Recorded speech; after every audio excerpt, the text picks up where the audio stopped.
J'ai un grand coup de moins bien là. Au départ, grand fou, tu vois, je lui ai dit, t'as sacoché? Bah non, je me suis dit ça, tu vois. Allez, franchement, je vais sacocher sur la fin et tout. Et au bout d'une demi-heure, j'ai dit, bah allez, tu fais comme tu peux, tu gardes les roues. Pendant 1 heure, ça va. Et après, t'as des jambes. À cette heure-là, d'habitude, je suis au lit. Hein. Et je crois qu'elles n'ont pas encore compris. C'était brutal. J'avais les jambes dans le coton, j'avais rien dedans. Donc, vivement demain qu'il fasse jour et qu'on reprenne un peu de force. Putain, on voit pas avec le. C'est passé là? Non, ouais. Non? T'es Théo. Allez, Oscar, he's coming behind you, he's coming. Good job. C'est horrible, horrible cet horaire. Comment c'est dur? Ah ouais, c'était dur. C'est vrai que c'est vraiment très dur physiquement parce que voilà, finalement on ne trouve pas le sommeil quoi. Même si on se dit allez on va essayer de dormir 2-3 heures dans la nuit, mais finalement non, on se couche et puis on est encore un peu énervé du relais d'avant et puis on pense toujours aux copains qui sont sur le vélo, on se dit j'espère qu'il va y arriver, qu'il va pas avoir d'ennui et finalement voilà quoi, on dort pas, donc on va dire c'est ce qui fait la dureté de l'épreuve, c'est vraiment de ne pas dormir qui est dur quoi. Pour l'instant, la nuit elle est plutôt calme. On a toujours nos trois hommes là en tête, mais ça reste plutôt calme, ça attaque pas spécialement, ça s'observe beaucoup. On verra peut-être quand le jour va se lever, si ça va peut-être un petit peu les réveiller aussi, et puis ça va bouger devant. Le manager a vu juste. Après quelques attaques de Sokopa en début de nuit, les offensives reprennent au lever du jour. Vincent, là. Vincent, là. Ouais, ça va. On est toujours tous les 3 pareil. Je lui dis, je roule. Ouais, tu roules la queue pour l'instant. Toujours pareil, un Sokopa et. C'est où là? L'écueil. C'est parti, là? T'as un écueil, il barre là. Le blanc là, il repart, ça va, allez. C'est s'accrocher la gueule. Hein? C'est s'accrocher 2 fois dans la hoppe. Malgré les sacoches ou les attaques, Roodborn reste au contact d'Écoeil et de la Sokopa jusqu'à 9h30.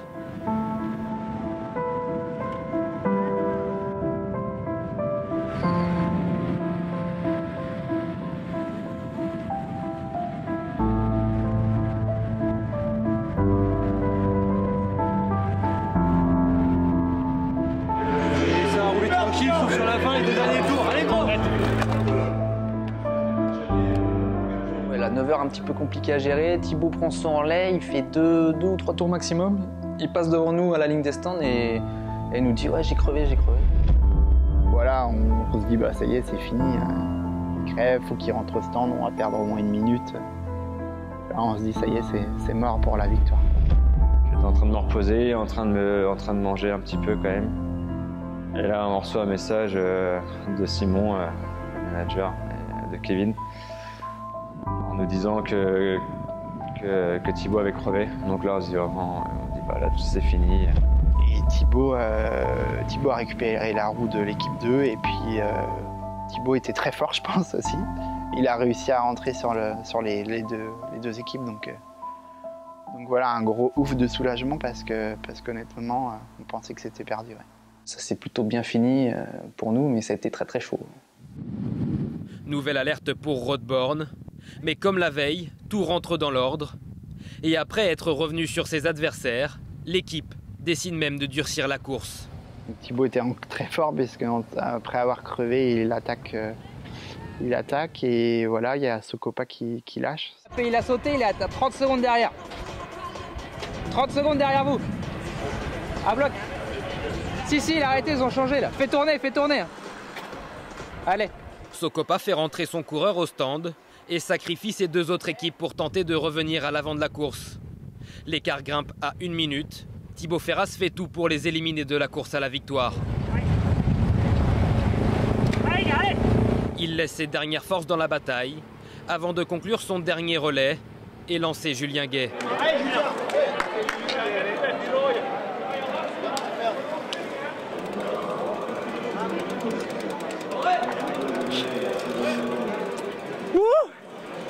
Ça y est, place aux copains maintenant. Place aux copains, mais aussi place à Sokopa, de retour dans la partie. Et en fait, l'équipe Sokopa avait 2 autres équipes et ils ont fait attendre les 2 coureurs. Et du coup, on s'est retrouvé à 3 contre 2 le matin.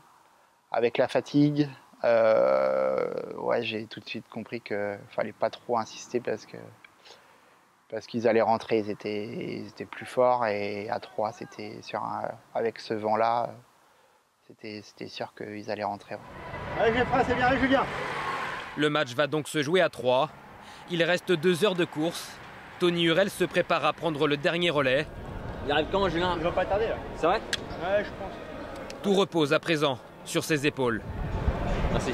C'était vraiment une grosse pression parce que quand c'est quelque chose d'individuel, on se met une pression, mais on se dit que si on se loupe, on se dit que c'est pas grave, c'est pas grave. Pour moi-même, c'est embêtant, mais on met personne dans la merde, quoi.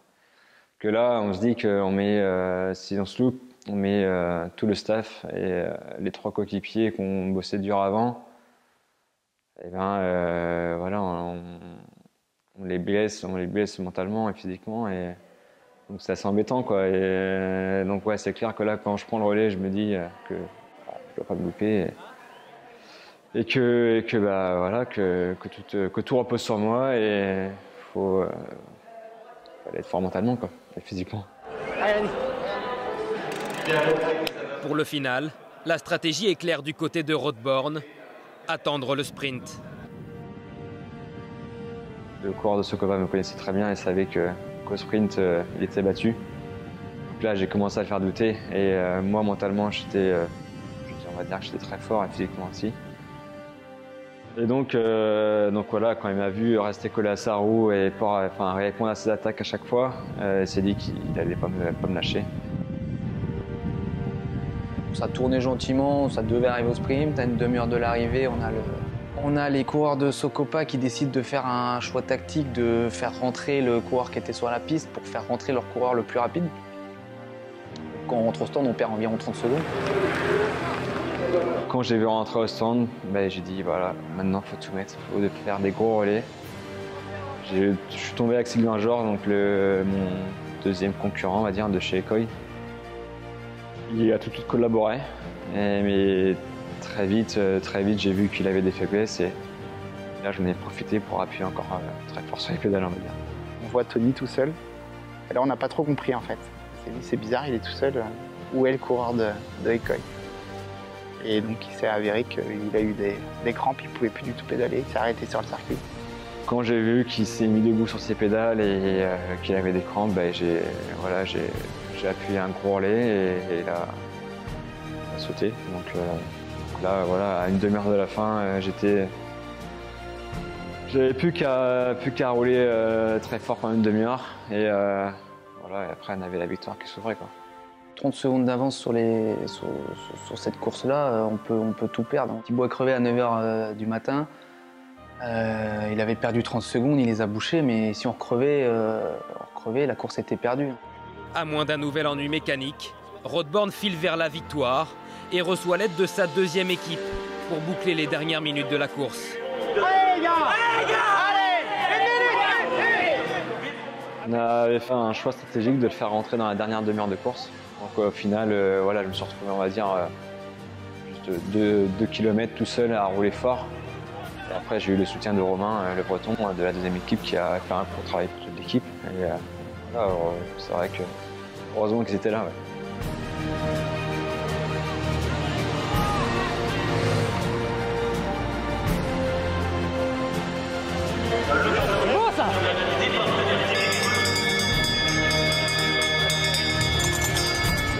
À la cloche, je devais avoir une 15 d'avance, donc je savais que là, le dernier tour, c'était joué, c'était gagné. Mais bon, voilà, tant qu'on n'a pas passé la ligne, c'était de jouer encore, quoi. Mais voilà, quand on aperçoit le drapeau à damier, et tout le monde dehors sur le bord de la piste, on dit que c'est bon, c'est gagné, c'est un gros moment de joie, quoi. Quand on passe la ligne, c'est vraiment beaucoup d'émotions. Ça y est, c'est fini, on a gagné. Là, c'est vraiment, on peut vraiment se lâcher, quoi. Aïe, aïe, aïe!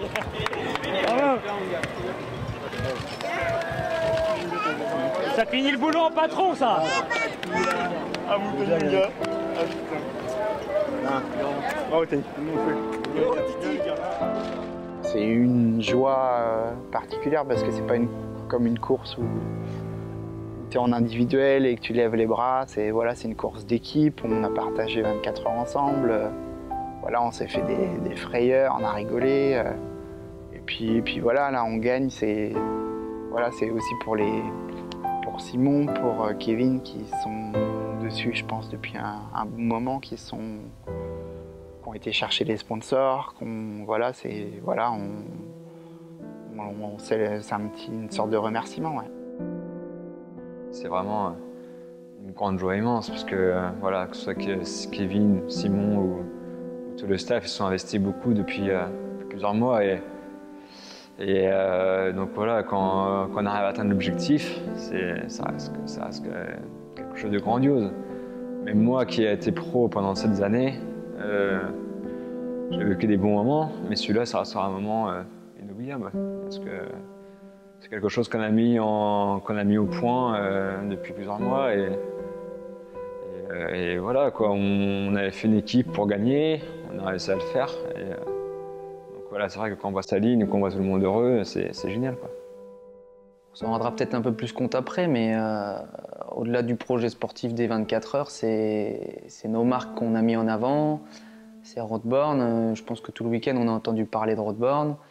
Et après de voir Tony, les gars gagner les 24 heures, ouais, c'est un gros plaisir parce qu'on est une bande de copains, on aime la compétition, donc même si on était venu là pour s'amuser, pour passer un bon week-end, il y a un classement et on veut toujours faire le maximum qu'on puisse faire. Donc ouais, gagner c'est bien parce que on s'en souviendra. En plus de ça, il y a eu le record de kilomètres parcourus cette année. Chose auquel on ne savait pas du tout, mais ça veut dire que ça roulait fort cette année et en plus on gagne, donc c'est génial.